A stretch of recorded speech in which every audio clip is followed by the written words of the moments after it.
Bonjour et bienvenue, voici notre tour d'horizon économique, géopolitique, sanitaire et boursier. Nous sommes le jeudi 23 juillet. Pour comprendre comment tourne la planète finance, c'est sur la bourse au quotidien et nulle part ailleurs. Et l'épisode du jour s'intitulera « Mais quel crédit accorder au profit de Tesla ?»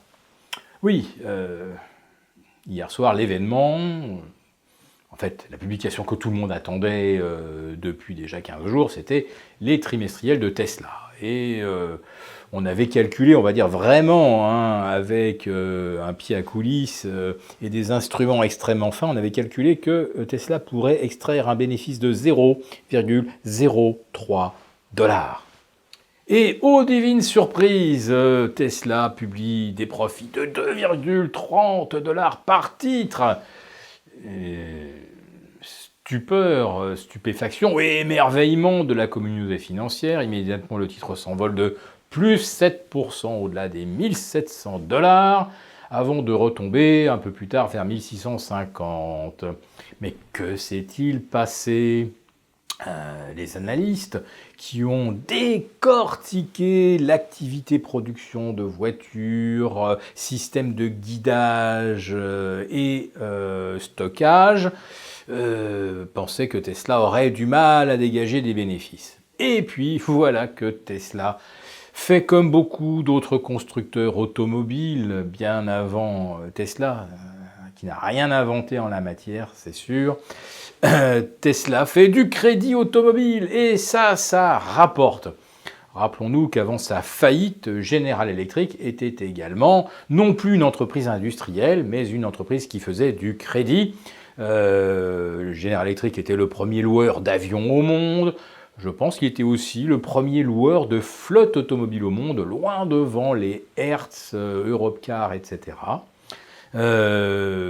Longtemps, Peugeot et Renault ont gagné beaucoup plus d'argent avec le crédit auto qu'avec les ventes d'automobiles. Oui, mais je vous parle d'un temps où les taux rapportaient 4-5%. C'est pas aujourd'hui, les taux rapportent 0. Sauf si, évidemment, Tesla fait crédit à ses propres concessions et les matraque au niveau des frais financiers. Voilà. Eh bien, c'est comme ça que Tesla fait des profits, et il lui fallait absolument faire des profits au moins 4 trimestres d'affilée, même en bidouillant les comptes, même en ayant recours à toutes les ficelles les plus grosses, et même qualifiées de frauduleuses par les experts de Berkshire Hathaway, qui sont certainement de pauvres débutants qui ne comprennent rien. Donc Tesla a réussi à dégager des profits. D'abord, en captant des subventions de l'État américain pour la recherche technologique. Bon, c'est de la subvention déguisée, voilà.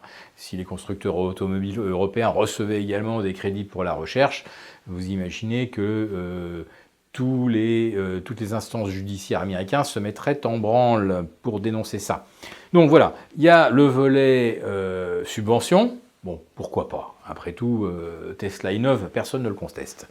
Il y a aussi le volet fiscal et récupération de taxes. Alors les taxes, on peut les récupérer, mais si on est très malin, on le fait au moment où, quand on procède à ces récupérations de taxes, ça fait apparaître des bénéfices. Donc on récupère des taxes une fois, 2 fois, 2 trimestres de gains, et paf, le 4e trimestre, on vous annonce qu'on a gagné de l'argent en faisant du crédit.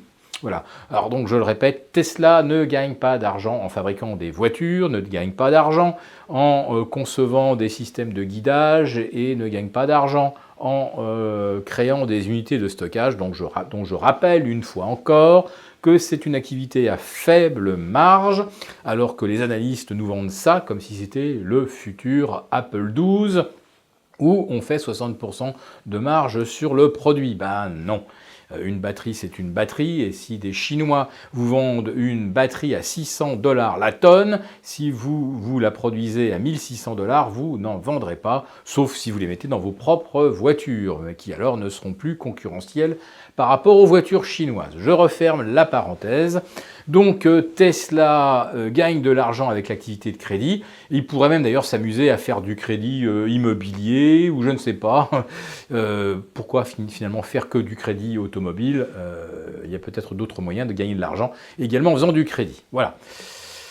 Donc, Tesla va probablement rentrer au sein du S&P et ce jour-là, eh bien, le marché des emprunts et prêts de titres redémarrera normalement. Pour l'instant, personne ne veut avancer ou prêter ses titres aux vendeurs à découvert car on ne veut pas être dans la capacité de les retrouver, on ne sait jamais, au moment où le titre passerait au sein du S&P. Voilà.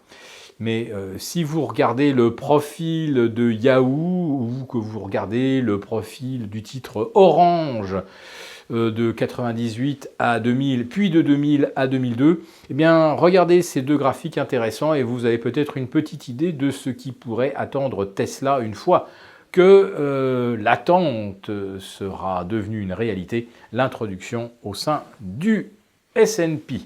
Voilà, au moment où je vous parle, le CAC 40, il faut en dire un mot quand même, continue de plafonner sous les 5100. Le S&P se rapproche du gap des 3328. Donc on peut y aller tranquillement d'ici vendredi. Voilà. Si cette vidéo vous a plu, n'hésitez pas à nous mettre un pouce. Et pour participer à notre prochain live demain, 11h30, eh bien, abonnez-vous à Béchade Confidentiel et posez-nous toutes vos questions sur les actions, sur les indices, sur les grandes tendances économiques, sur les métaux précieux, etc.